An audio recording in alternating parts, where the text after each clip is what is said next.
student, how are you today? I hope you are feeling well. Students, welcome back with me in English class.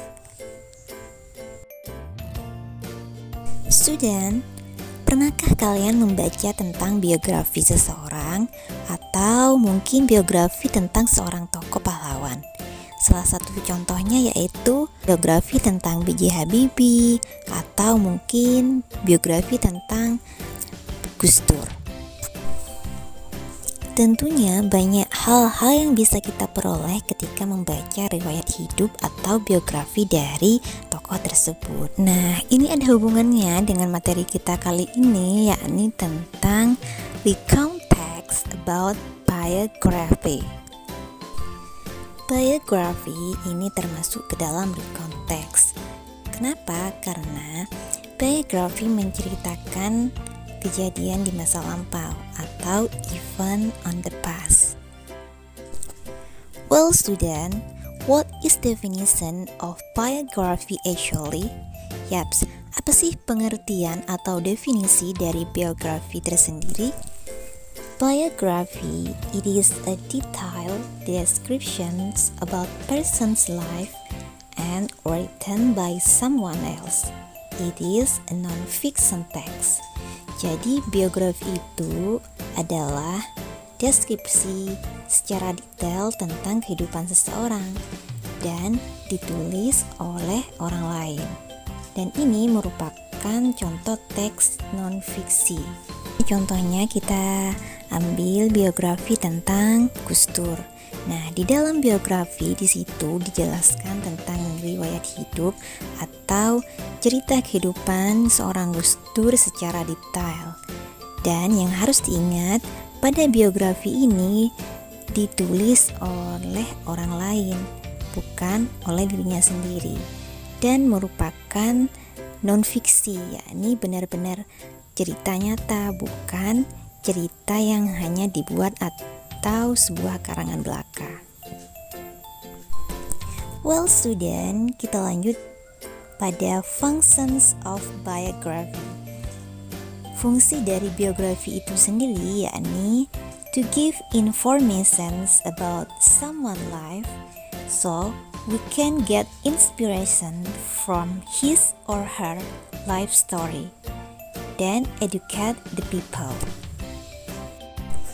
Jadi fungsi dari biografi itu sendiri yakni untuk memberikan informasi tentang kehidupan seseorang sehingga kita bisa mendapatkan inspirasi dari cerita kehidupannya. Misalnya saja tokoh yang diceritakan dalam biografi ketika hidup dia banyak sekali mendapatkan penghargaan, prestasi, dan banyak melakukan hal-hal kebaikan untuk manusia. Sehingga dari biografi tersebut kita bisa meniru atau mencontoh dari perbuatan baik dari tokoh yang diceritakan dalam biografi. Tentunya dari banyak hal yang dibaca dari biografi tersebut itu akhirnya educate the people, yakni memberikan pendidikan atau pelajaran yang positif bagi orang lain. Well, student, kita lanjut pada characteristic of biography. Jadi apa saja ciri-ciri dari biografi tersebut? Yang pertama, it is written by someone else. Jadi biografi itu adalah tulisan yang ditulis oleh orang lain, bukan dirinya sendiri. Yang kedua, based on fact, berdasarkan fakta. Seperti yang saya katakan di depan bahwa pada biografi ini merupakan cerita nyata, bukan sebatas karangan belaka. Yang ketiga yakni describe the person's life in detail, menggambarkan kehidupan seseorang secara detail. Nah, misalnya pendidikannya dahulu di mana, prestasinya apa saja, terus hal apa yang sudah dilakukan. Jadi benar-benar diceritakan secara detail tentang tokoh tersebut. Namun di contoh soal di buku biasanya itu hanya berupa short biography. Lebih lengkapnya itu biasanya ada pada sebuah buku tentang biografi seorang tokoh. Well students, next to structures of the text of biography, struktur dari teks biografi. Nah, yang pertama yakni the background of someone life. Jadi yang pertama itu berupa gambaran kehidupan dari seseorang. Jadi di bagian background ini biasanya berisi biodata dan info umum tentang seseorang. Misalnya saja, tokoh yang diceritakan itu dulu pernah menjabat menjadi seorang presiden. Nah, itu merupakan contoh bagian dari informasi umum yang bisa diceritakan di dalam biografi. Yang kedua yakni series of events. Pada series of events ini berisi tentang riwayat hidup seseorang atau kisah penting apa saja yang bisa menginspirasi. Bisa berupa prestasi atau kebaikannya. Nah, itu bisa dituliskan di dalam series of events. Yang terakhir yakni reorientations.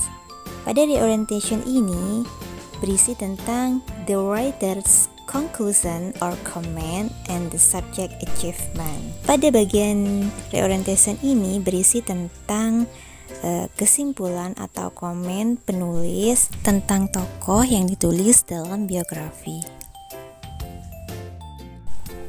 Well student, kita lanjut pada language feature of biography. Bahasa apa saja yang biasanya dipakai di dalam biografi? Yang pertama, using simple present tense.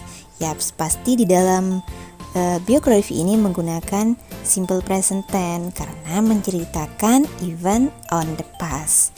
Yang kedua, yakni using temporal sequence and conjunction. Menggunakan urutan waktu dan kata hubung. Ini merupakan contoh short biografi dari Ki Hajar Dewantara, di mana Ki Hajar Dewantara itu dikenal sebagai bapak pendidikan. Di dalam teks tersebut diceritakan di mana beliau dilahirkan dan juga tentang riwayat pendidikannya. Nah, itulah tadi penjelasan tentang recount text about biography. Semoga penjelasan kali ini bermanfaat. Sampai jumpa di kelas selanjutnya. Wassalamualaikum warahmatullahi wabarakatuh.